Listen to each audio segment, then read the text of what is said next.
Yeah, it should be the starting point for every conversation, especially diet and trying to transform your diet and ditch sugars and, cheap, quick energy foods. You will drift back in the direction of sugar cravings and carbohydrate dependency if your sleep is deficient. We know this from science that the prominent appetite hormone ghrelin spikes when your sleep is off. Hey, fitness fans, welcome back to the Future of Fitness podcast and interview series. This is your host, Eric Malzone, and this is episode number 98. I get to talk to Brad Kearns. What a treat. So how do you explain or try to summarize a guy like Brad Kearns? I don't know. I'm going to do my best because his notoriety comes from so many different angles.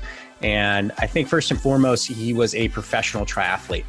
Very, very good in that world. I think his top rank was number 3. It's very understated about how consistently high he performed. I've talked to his colleagues, and Brad's pretty, didn't talk about a whole lot, but his colleagues will. The guy was an amazing athlete and still is, really. So we'll talk about that more in the podcast as well. He's also worked with Mark Sisson.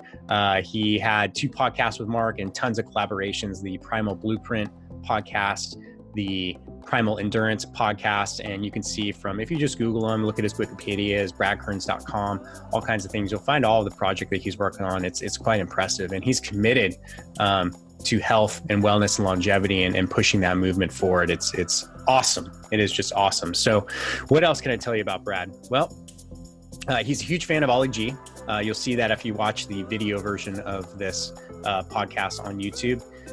He's also a world record holder in a sport that we're going to talk a lot about. I didn't think that we would talk this much about speed golf, but my curiosity was piqued and I'm fascinated, and he talks all about it. And the guy's a world record holder, and he's done the fastest hole in speed golf ever as a day of this recording, at least. So without further ado, let's get into it. And a couple of reminders for you. So if you are a fitness professional, fitness entrepreneur, right? And you are looking to grow faster, I'm just going to say it. We have the Fitness Accelerator, and that's what it's all about. It's about shared knowledge bases and leveraging each other's networks to grow businesses faster. It's that simple. And that's what we do. We do it on a daily basis. It's amazing. People are growing businesses at an extremely fast rate. And it's really cool to see. So you can find out more about that at fitnessprofessionalonline.com/fit accelerator. So again, that's fitnessprofessionalonline.com/fit accelerator. And without further ado, number 98 with Brad Kearns. Enjoy this show. It was a ton of fun.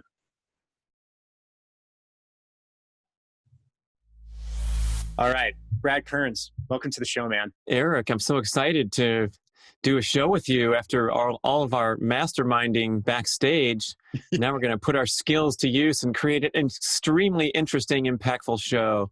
Yeah, no pressure though, right? No pressure. Well, there's already pressure because you told me, hey, we're filming, we're putting on YouTube. So I had to get dressed and do up my little background. So if you're watching, thank you so much for watching. Yes, that's Allen Iverson against the wall there. Oh, that's me in a race, winning a race. Of course, that's going to be in the background. A couple gangster hats and a wipeout in Lake Tahoe. So if you're not watching, then let's get to the audio, right? Yeah, awesome. And your Ollie G jacket, which is yellow sweatsuit today.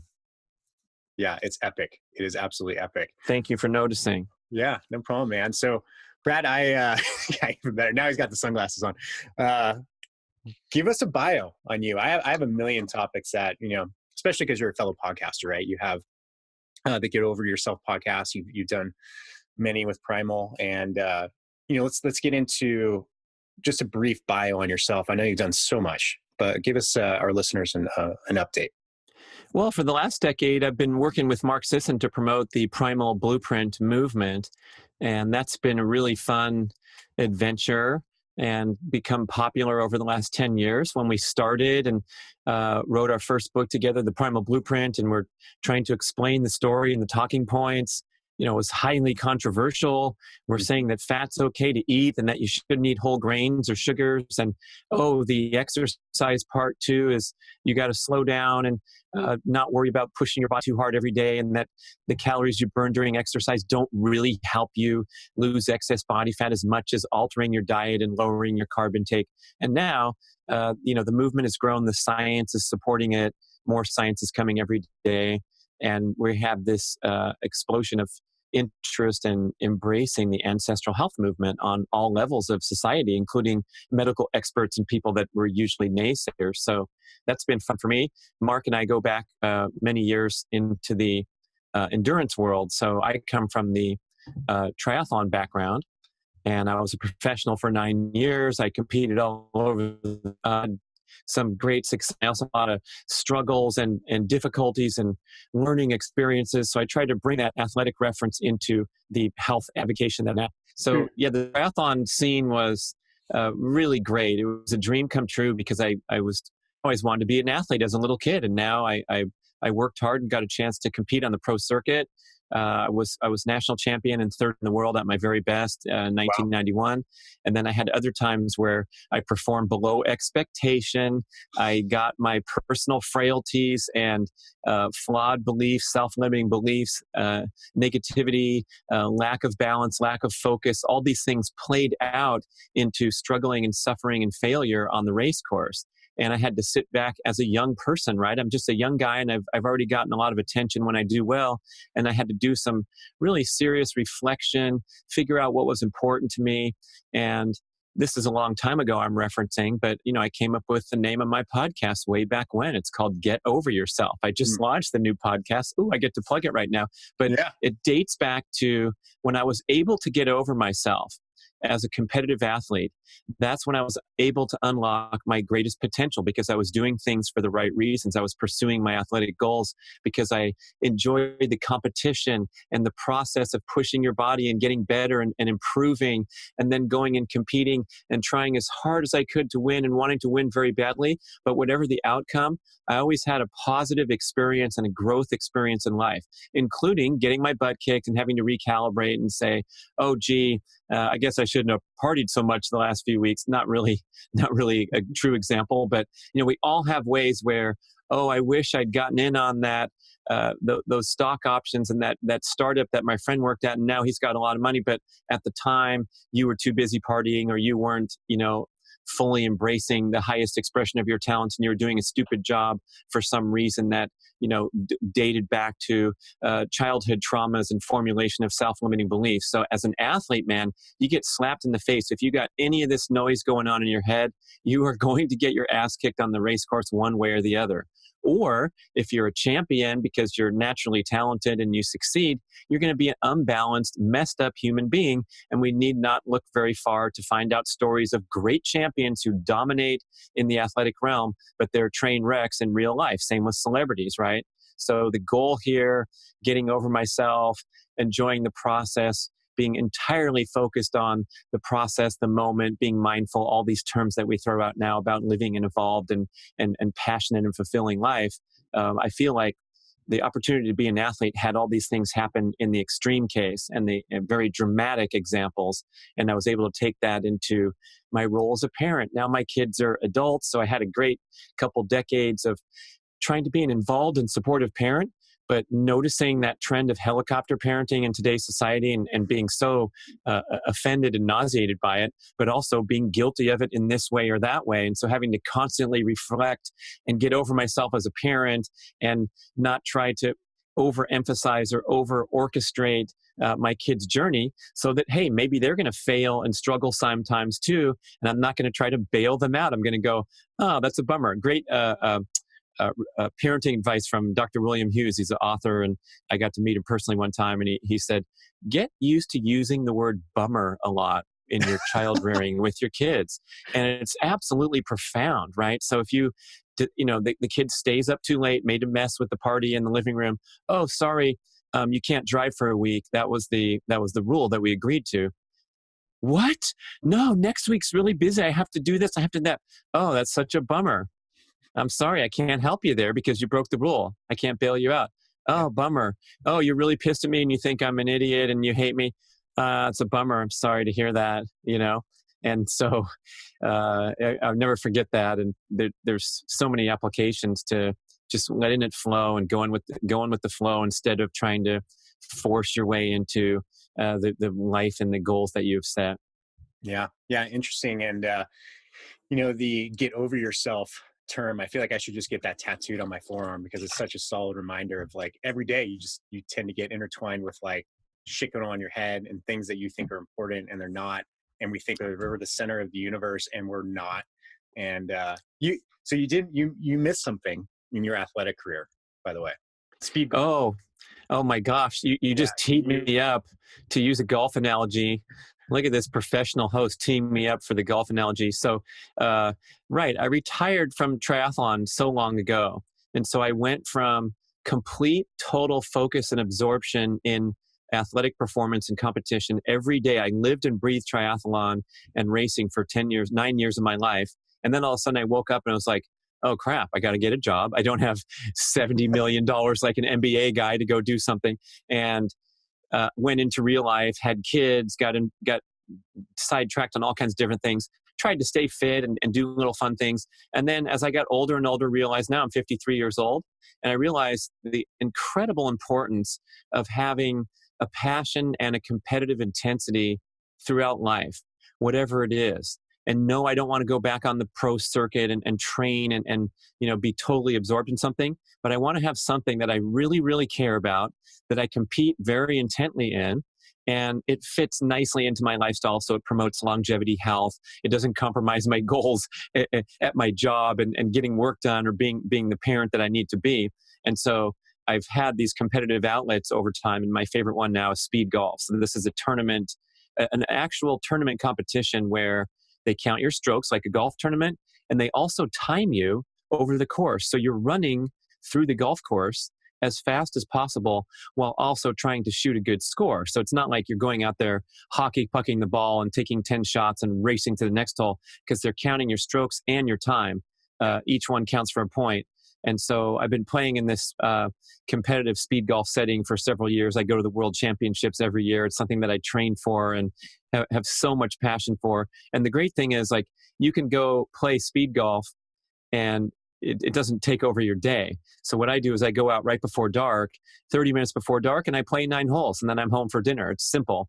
And I get the fitness aspect, the workout, because I'm running, and then also play the great and challenging sport of golf and always trying to get better. So that's my competitive passion now. I also do high jumping, where I'm not really going to the meets or bothering with that. I just go to the high school stadium, college stadium, put the bar up. And to me, when I see that bar, that's why you see it in my logo, get over yourself, trying to get over the bar.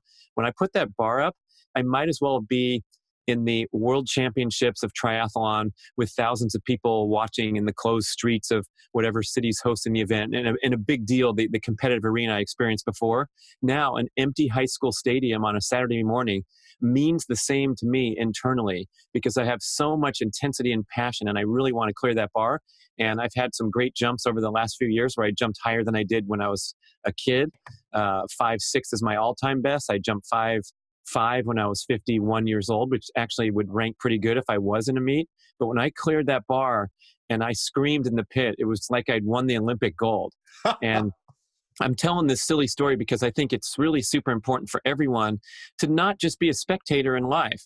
And today we have the NFL Red Zone broadcast where you can sit there all day long and be highly entertained by the athletic excellence of these people. Or you can go out and, play tennis, but your heart's not really into it, and you hit the ball around because you used to be a college player and now it's just not the same. There's always something you can do to light up that switch and do something that really matters to you, and you can really go for it. And not saying you're going to be a world champ or any of that nonsense, but it doesn't matter. It's all relative to the passion that you express inside yourself.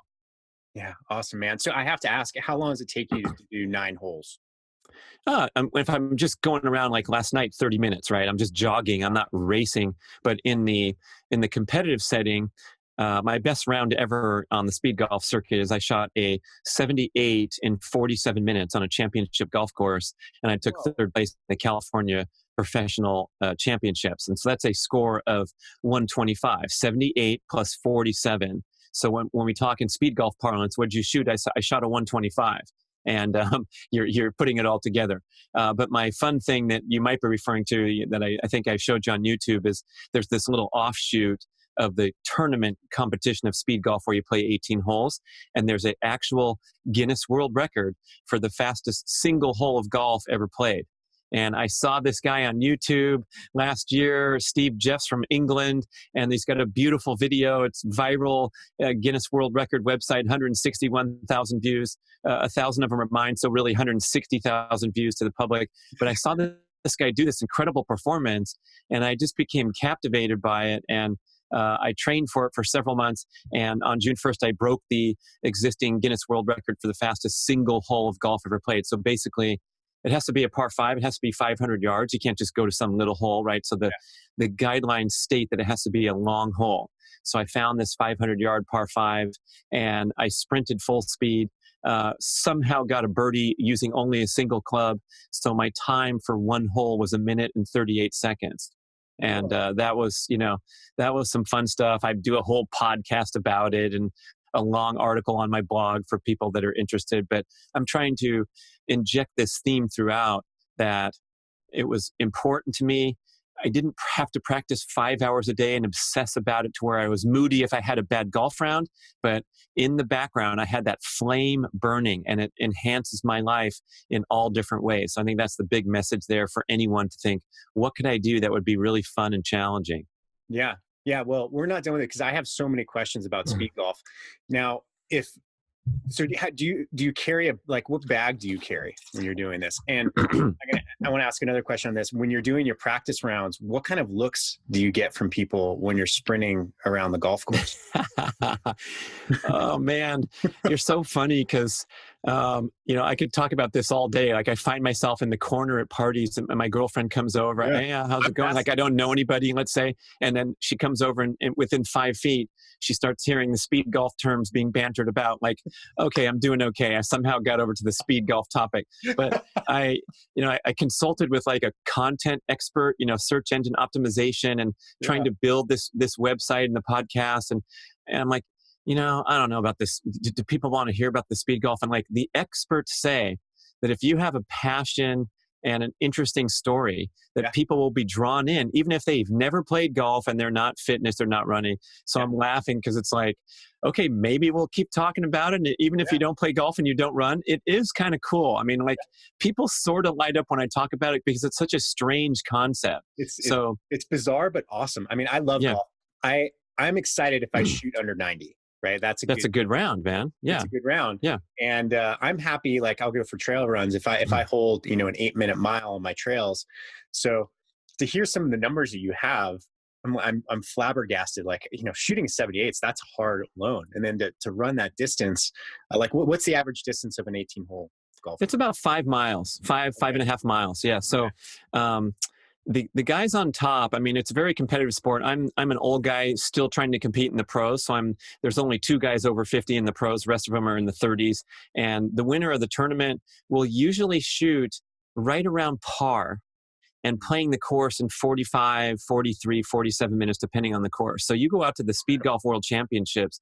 I've taken 20th, and 19th in the last 3 World Championships. So I'm happy to be up there. I feel like I could get a top 10 someday if I put it all together. But man, there's some guys that can run along the course. There's only a few clubs, 4, 5, or 6 clubs is the usual routine that people take. But if you want to go to YouTube and type in Christopher Smith, Bandon Dunes, Speed Golf, you will see one of the greatest golf rounds ever in the history of the planet, right up there with Tiger Woods' final round of the Masters, whatever. And this is my buddy, my speed golf guru, Christopher Smith. He shot 4 under par at Bandon Dunes, one of the greatest golf courses in the world, in 53 minutes. And they have a high-speed video on drone, like a beautiful high-production video showing him going, so you only have to watch the video for 3 minutes, and you see him run the entire 18 holes and shoot 4 under, 4 birdies, no bogeys, while he's running with 5 or 6 clubs. So it's a great sport. It's very legitimate at the top level. There's big prize money have been in these World Championships events. And so, it drew me in at the perfect time when previous to that, okay, so Eric, we got to fill in the timeline. I was a pro triathlete for 9 years. I got out, I started working, having kids. And then when my son was 4 years old, I started coaching anything and everything he did. I was the head coach every single time, no exceptions. And as the kids got older, I realized that as I wanted to be a participatory coach. So I was out there hustling with them, showing them the drills, competing in the scrimmage, showing them competitive intensity and how to be a good sport as well as a killer on the competition course. So in soccer, basketball, and track, I dominated these poor little kids for many, many years. I was the MVP of the team. I'd go out there and I'd bring the heat on the basketball court and muscle up and make a big layup on them and then get on defense and steal the ball from them. And it was a great run, but I had to be in good shape. I mean, you're coaching fifth graders in basketball. Yeah. Hey, it's not, they're not going to elbow you in the face and like that, but it's like I was in good shape for those years because that was my main goal, was to dominate little kids in track, basketball, and soccer. Then what happened was these guys got around 8th or 9th grade, and they go from 5'4", 118 pounds to 5'10", 162, and I'm out there getting blown away on the basketball court and invited not to participate in the scrimmages anymore because I couldn't guard anybody. So I went from MVP, and in a couple years, I was like dad in the stands clapping and making them smoothies when they came over. So I had to find something else. And that's exactly when I transitioned over to speed golf. So as I said at the outset of this conversation, I've always had something going for me, whether it was professional triathlete, trying to compete in the world championships, dominate little kids in a small suburban town down the hill from you in Auburn, California, and now going out onto the speed golf circuit. So wild times. Yeah. And, I'm thinking right now, because I have where I'm staying right now in Lake Tahoe, there's a golf course right over there. Like, it's right there. It's about 50 yards away. And I'm wondering what would happen if I just go and play around this afternoon and start running. Like, what are people going to do? Like, are people just going to look at you funny? Are they going to, like, how do you get, and then what happens when you get backed up on the course, right? I mean, that's frustrating. Like Yeah. So here's the thing about speed golf. Not very social, not very convenient, right? You can't really play together. You and I can't go out there and play, like compete really, because if I get one shot ahead of you because you went to the bushes, then you're going to be hitting me in the head with your next shot, right? So in the tournament, we start at 5-minute intervals. Okay. So we pretty much have the course to ourselves, unless you have a really poor day and the guy behind you ends up catching you, and then you have to sit to the side and wait for the guy behind you to pass through. Unlike real golf, where you have to wait. That's the best part. It's like if you catch somebody, you yell incoming and you fire that shot and they have to get their ass out of the way. That's the protocol for speed golf, the exact opposite of real golf. But it's kind of tough because you either have to be the first person out in the morning, right? Yeah. Or the very last sliver of daylight when the course is finally emptying, especially the front 9. I mean, there's always people finishing right at dark on a significant course, but I'll go out there and play the front 9 because we know that no one's starting at, I started at 7:20 last night. It gets dark at 7:36 or sunsets at 7:36. I know on the last 2 or 3 holes, I got to hit the ball straight because I can't see the ball flight. And that's my speed golf experience, is that if there's anyone on the course, I'm going to catch them, because a foursome, if you're not familiar with golf, hang with me here, but a foursome will play each hole in about 15 minutes, making for a 4-hour round, 4 hours and change.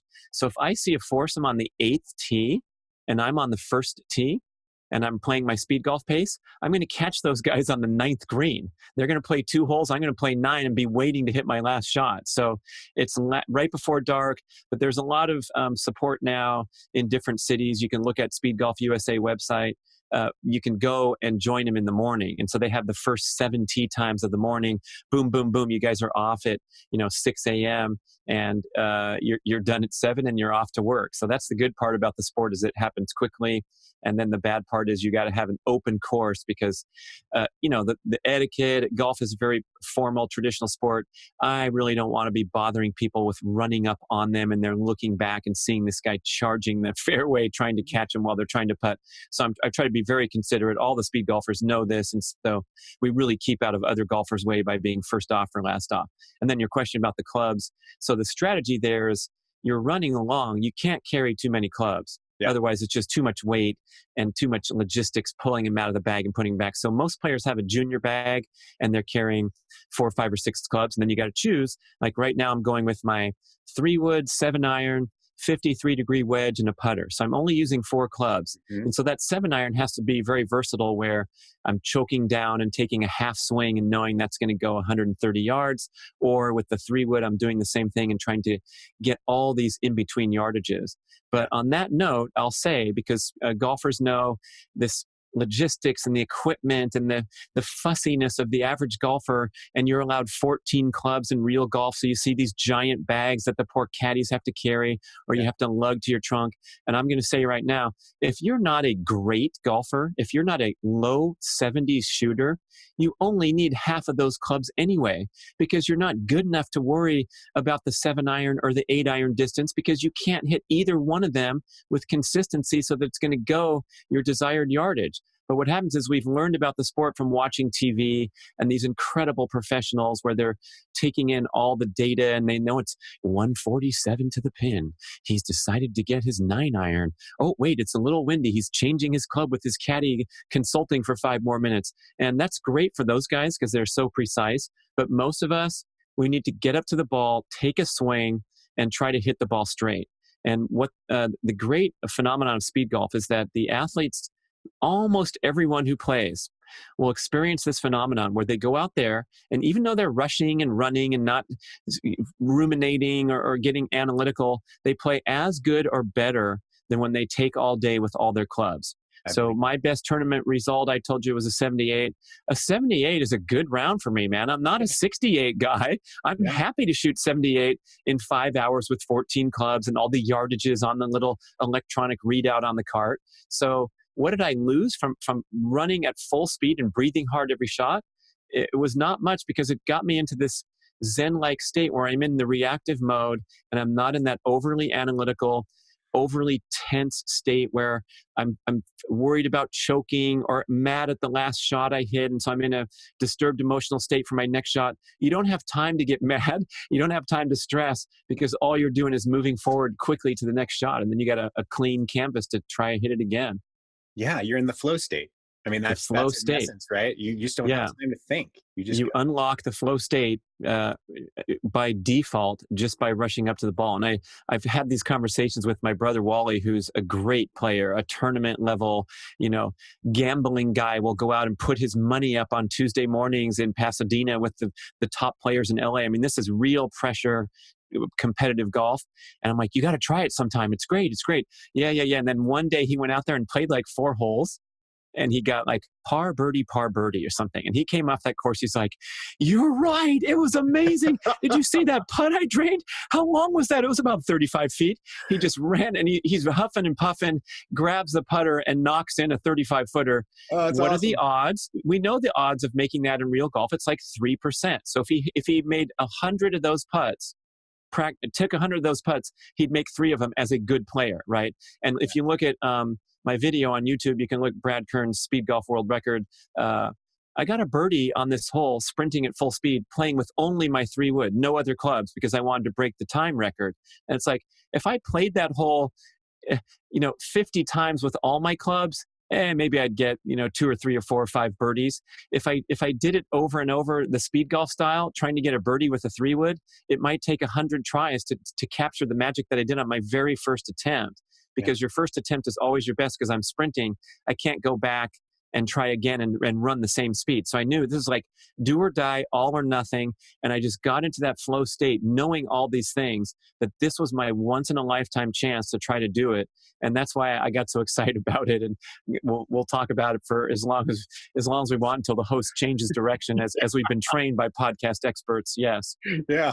Well, I'm not trained. So that's why you're so good, man. That's why people connect. This is the real thing. Yeah. It's awesome. No, honestly, man. I mean, we talk about that offline about what kind of show works. And I just started, part of my podcast, I'm branching out from health and fitness, like I talk about on the Primal shows, to talk about happiness, relationships, personal growth, matters of all kind. Tech addiction, I just did a show on, and I do shows with my girlfriend, and we talk about healthy relationships. It's great because it's a real couple talking through it.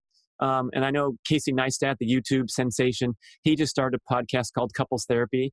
And it's really interesting because these guys they're completely raw and real, and they're bickering with each other on the show. And enough of that. Shut up. I don't want to talk about that on the podcast. And it's like the median that's coming across that we've never experienced in our lives, because what we're used to doing is turning on Donahue back in the 90s, or Oprah, and they say, tell me about your latest movie, Tom Cruise. Oh, it's great. It's Mission Impossible. It's all postured and performance aspect, and everything's smooth and slick, and we'll be right back after this commercial. And now we have the chance to like really get into it with real people. And, if I want to tell you to shut the F up, I'm allowed to, and it might not even be beeped out. And you'll be like, well, forget you. Let's talk about something else. And we just go to town. It's fun. Yeah.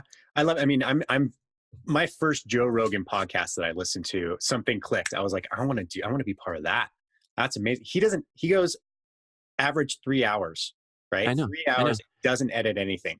Yeah. They'll be like the guest will have to go to the bathroom. So we'll go to the bathroom, and then they'll talk about the guy when he's gone. Right. and then he comes back like, okay, and then they just continue talking, like they just don't edit. And I think it's just it feels so natural. And I've listened to a couple of your episodes. One of the things I really enjoyed was your segment on, I want to get this right, things that make you want to puke. Oh, the personal tips and advice that make me want to puke. Yeah. I love it. There are so many good ones. And I was like, I have one. I don't know if it's like a personal tip or whatever it is, but it's something. And social media is, I have an interesting relationship with social media. Like most people, is I hate it. I feel like I need it because it's part of what I do.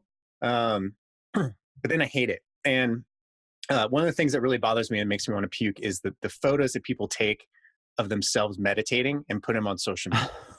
Right? It's like them sitting on a rock, and they're like, they have their, they're doing their lotus pose, whatever the pose is, and they're meditating. I'm like, well, who the fuck? Who took the picture, man? The picture. And how are you meditating if you know someone's taking a photo of you? And it's, man. That's a good call out right there. In your face, meditators. Really? How about a picture of your finger going down your throat? Like, yeah. That's a good, well said. You hate it, you need it, you hate it. And I feel like I'm a susceptible victim to the distraction of technology in general. Yeah. And so having this stuff at our fingertips, and I did a show with this Dr. Elisha Goldstein in LA. He's an expert on mindfulness and tech addiction. And now this is like my latest obsession, is to manage this problem any way I possibly can. I just talked to Kelly Starrett, the fitness mobility expert, and he was talking about the same stuff, the flaws and the impure influences of modern life that are taking us away from our genetically optimal way of living. And because the technology is so prevalent and so smart and so useful, we have to build in our own safeguards. We have to plug our phone in and charge it outside of the bedroom. That's one of Kelly's tips. Simple as that. He goes, I charge my phone outside the bedroom. The plug charger cord is in the wall outside the bedroom. So he's forced to leave the phone behind. And it's a profound insight that, we build in these things. The other one that I love is the dog example. So if you have a dog, you are automatically becoming a healthier person, because the dog is obligated to get outside into nature a couple times a day. If you're a responsible dog owner, that means it doesn't matter if you feel like taking an evening stroll or not, or if you're too busy catching up on email or watching a Netflix show, the dog needs to get outside. So the decision fatigue and the necessary motivation for you to motivate yourself to get up and do what you should do, which is take a walk in the evening, it's not even part of the equation. You just have to take the dog out because the dog needs to get out. And now I'm realizing, like, I'm not as smart and disciplined as I think. And so I need to start building in these safeguards rather than paying lip service saying on a podcast to other listeners, you shouldn't do email in the last 2 hours of the evening. You should not have that bright light going into your eyeballs. It's like, I need to figure out a strategy where I never do that. And maybe it's like, pulling out the router from the wall so that you don't have internet connection. Dr. Mercola says we should do that every single night, do the EMFs. And so that's, I think, the next breakthrough in health, human performance, all these things, is like taking control of the out of control aspects of technology today. Yeah, it's so interesting. I did something that seems so small, but I just deleted the Facebook app from my phone. So I didn't even realize like how much do it, right? It's like, oh, you're waiting for some, I go to get some takeout and I'm just waiting in line. So I just check my Facebook. And next Healthy thing you know, takeout. what's that? Healthy takeout. Healthy takeout, of course. Yeah. Yeah. It wouldn't be Chinese food or anything like that. But just doing that now, I treat my social like email. Like I check it at certain times of the day, right? Oh, nice. And it's still really freaking difficult because I still have Instagram on my phone because Instagram desktop, application sucks. It has to be on my phone, right? So then I find myself just filling that time with freaking Instagram. So, but it's so addicting. Like what? Like it wasn't here 10 years ago, dude. Right? Yeah, that's the bad part. So I mean, look at my kids, and they've had their whole life immersed in tech. Yeah. And so, I have this comparative example that they don't. I know what life was like when we were kids, and we had to, we had the Slurpees too. I hate that. I fight that battle with my kids, but it's part of life. But it's like, I rode my freaking bike to the Slurpee, and it was 100 degrees out, and rode back home up a steep hill. So yeah, I banged the same Slurpee you did, but I wasn't driven there by carpool, and so, and then, so on and so forth with like the downtime and the boredom time. There is no such thing now because you can play Fortnite for 7 hours a day and not get bored. So, I have strong concerns about them. I'm glad we're getting this out on the show. I'm glad we're airing the dirty laundry because in other examples, like, I proudly turned off all my notifications and screen imagery, right? So if I get a text message or anything, it doesn't even buzz. My phone's completely turned off. Oh, guess what? I reach for the freaking thing all the time because there are no dings or notifications. So I don't know if someone's been trying to call me. So I completely defeated the purpose because I was trying, with good intentions to get rid of that annoying interruptive stuff. But what else is an interruption is me reaching for the phone. Yeah. It's tough, and it's just like I said, the first cell phone, the iPhone came out in 2007, right? So 11 years ago. I mean, you think about how the speed of how it's got integrated into our lives is just shocking to me. And I feel bad for the generations that didn't have the opportunity. Like I would just leave the house, leave a note for my mom. I'll be back at dinner. Maybe I'll be at my friend Mike's place. That was it. I know like my brother's. Maybe there'll be chicks there. Yeah, maybe we'll be getting into trouble. No, man, I was a chubby kid. I was at the comic book store. I wasn't meeting girls. Nice. Late high school. But, I was on the nerd patrol too, man. That's props, whatever. Yeah. I was chubby until I started playing water polo. Oh, yeah. Right? And that shaped me up pretty fast. Oh, yeah. For the first formative years of my life, I was a swimmer since the age of 5, competitive at Santa Clara Swim Club. You probably know those guys. Oh my gosh, that's big time. Mark Spitz and the rest. Yeah. Yeah. And I had to, squeeze into a Speedo as a chubby kid twice a day. That'll make you get a sense of humor because you gotta get some character because you're not going to do it by looks. Anyway, I digress. So there's a lot of things I've been wanting to cover with you too. I mean, the hyperconnectivity that we have now today as well, right? I mean, this is a similar topic. What are you doing in your life that breaks it down? I mean, you mentioned Kelly Starrett's, charging the phone outside of the room. Kelly's awesome. which I don't. I charge it right by my bedside, but I do turn off you turn off the wireless and the Bluetooth for sure, and every night. And if you can put it on airplane mode, that's fine. And if you can't, we know that. But speaking of that, like my sister is a physician. And she's delivered 1,000 babies or more in her career. And she's on call every few weekends. And so she has her phone by her bed.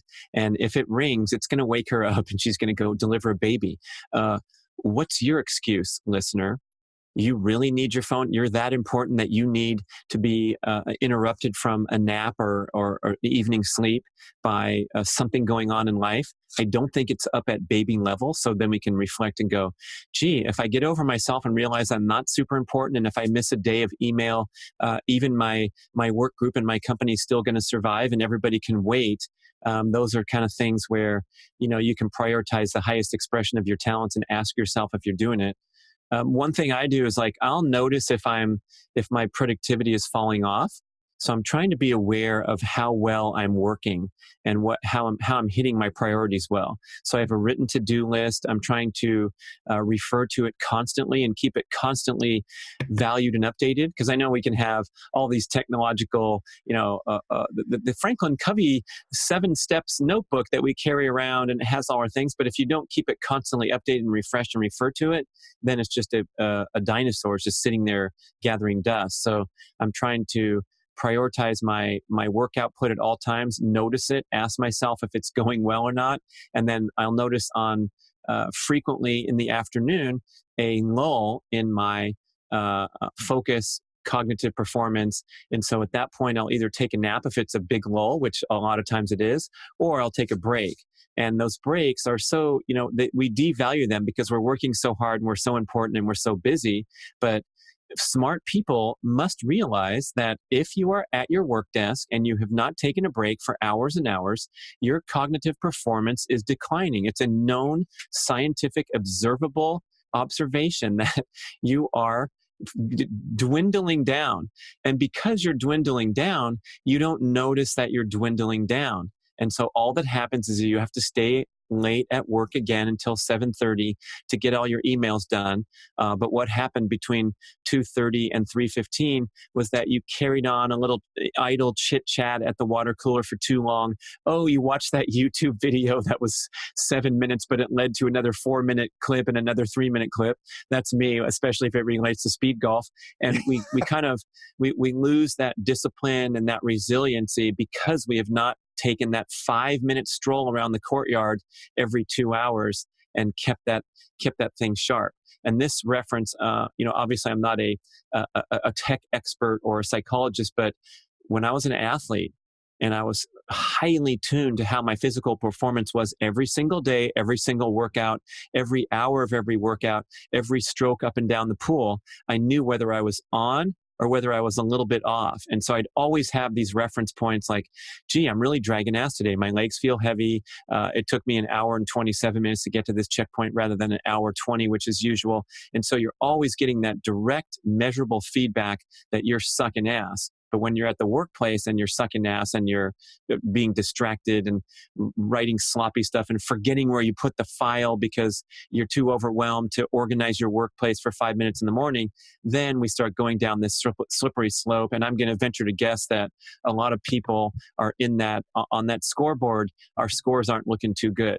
And I'm the first guy to raise my hand and say, dang, man, if you check your email at certain times a day, you're kicking my butt because my email's open too often and I'm popping back over to it for some reason. It's like addictive, habitual behavior when I should be focusing on creating original, thoughtful content and then worrying about the email later. So the more I talk about it with you, Eric, and with anyone else who listen, now I'm going to get more focused. Today's going to be better because I'm coughing up my inadequacy here, and desire to improve it is very strong, but you got to take action and make it happen. Yeah. And it's, I say, everyone says they do these things, right? And I realize I try, and maybe on Mondays I do them, right? Because Mondays is like everything, you've got all your shit together on Mondays, right? Everything's perfect. But then as the week goes on, it's like, you can't help it. It's just addiction. Emails by far, social media is sucks my time, but email is just the worst. And I don't know what it is. Maybe it's just, I feel like this compulsion to always be responsive. I feel like I add more value if I'm responsive within an hour, right? Makes no sense. Yeah. That's just what I get. And most likely that other person's like shocked, like, what are you doing all day that you can respond within 10 minutes? Like, what is, get away from computer, loser. But the break thing, this is fascinating me because I've found it to be so, when I owned my gym in Santa Barbara, California, I didn't have a place I could take many naps, right? But now that I work from home or remotely, I feel like I'm really good at 20-minute naps. Like I can sit down, like as soon as I feel my brain fog kicking in, I'll take that 20-minute nap, and productivity shoots through the roof after that. It's wild. I mean, it shouldn't be wild. We have all the research that says it's accurate, but wouldn't it be cool if like everyone in workspaces, there was actually a nap space that people could go to? I know, I'm sure Google has it, right? All the Silicon Valley people have it. But wouldn't that be cool? Wouldn't that be great? Well, to also make it culturally acceptable, because if you go to Spain or Greece, everything's closed from 2:30 to 4:30 Yep. because the entire country is napping, Yeah. and that would be a beautiful breakthrough. Ariana Huffington, championing the cause for sleep in recent years after her physical breakdown from exhaustion, and then she's writing books called Thrive and the Sleep Revolution, where sleep is everything because your productivity emanates from good sleep. So if you're not getting good sleep, why even talk about athletics or even diet or workplace productivity or becoming a good student and graduating school? If you're not sleeping enough, what's it all worth? Yeah. You're a deficient human. I mean, again, I can come on strong with these points because I'm from the athletic world. And when I was a professional, I was asleep for half of my career, literally. So I raced for 9 years on the circuit.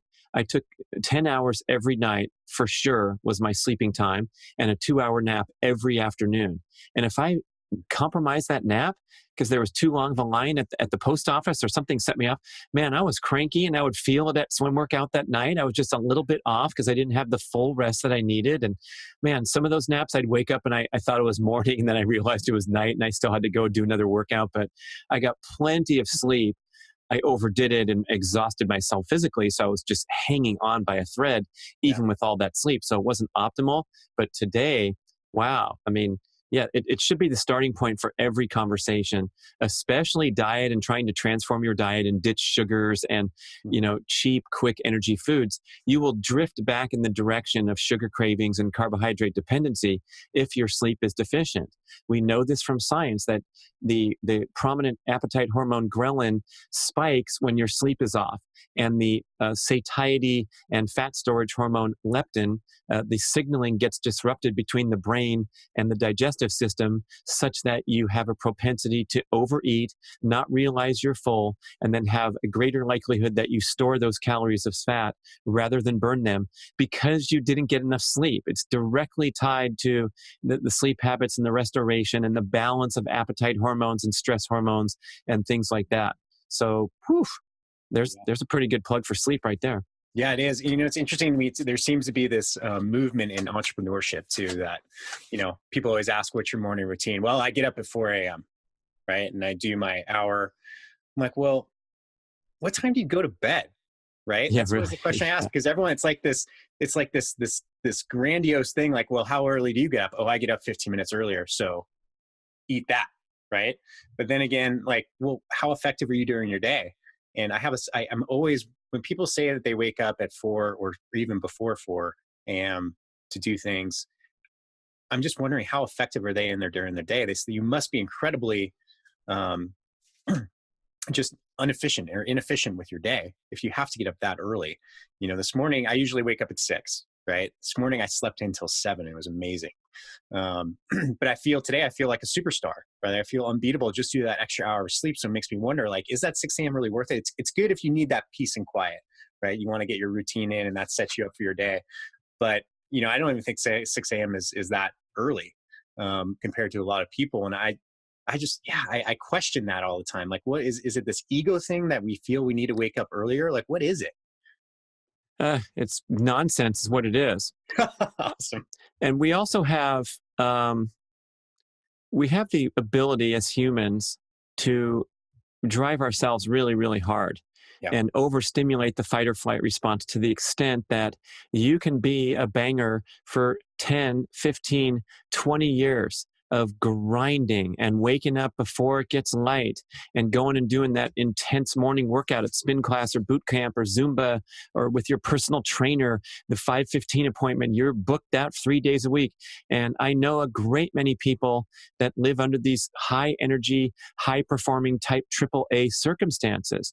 I talked about this briefly with Kelly Starrett on my show with him. And he said, yeah, let's talk to those guys when they have their first heart attack.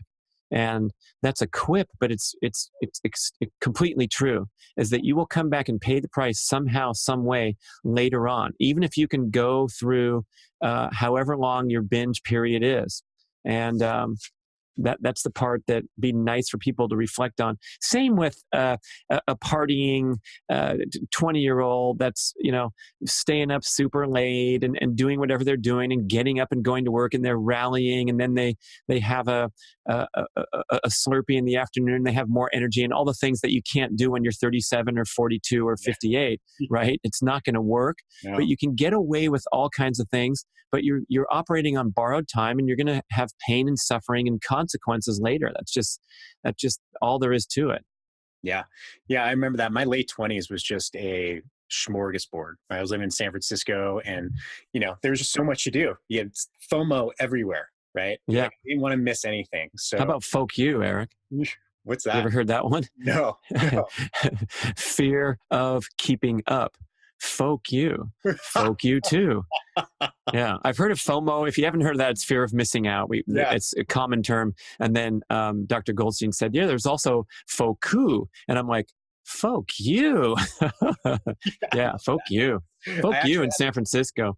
Yeah, I had explained FOMO to my 80-year-old parents last night. And they're like, I'm like, yeah, it's actually a word now. It's used in our language. People use it all the time. Yeah, very crazy. But yeah, it was everything. And, I'm like, well, I'll just hit my Starbucks in the afternoon and I'll make it through. And it was fine. If I tried to do that nowadays, if I tried to live that life again, man, I'd be dead. I'd die. I just die. Yeah. I would fall over and die. Yeah. But it was fun. I had a good time. So we had an interesting conversation in one of our mastermind groups too. So we talked about the future of podcasting. You got in fairly early with podcasting, right? I mean, when did you start your first podcast? We started the Primal Blueprint podcast, I think, in 2013. Mm-hmm. So there's a few hundred shows or something on the counter. I haven't done them all, but I started the Primal Endurance podcast in 2016, I guess. So done a lot of shows. I haven't really taken it as a main focus because we were too busy publishing books and doing events and things like that. But now with my new one, Get Over Yourself, I really, really believe in the medium.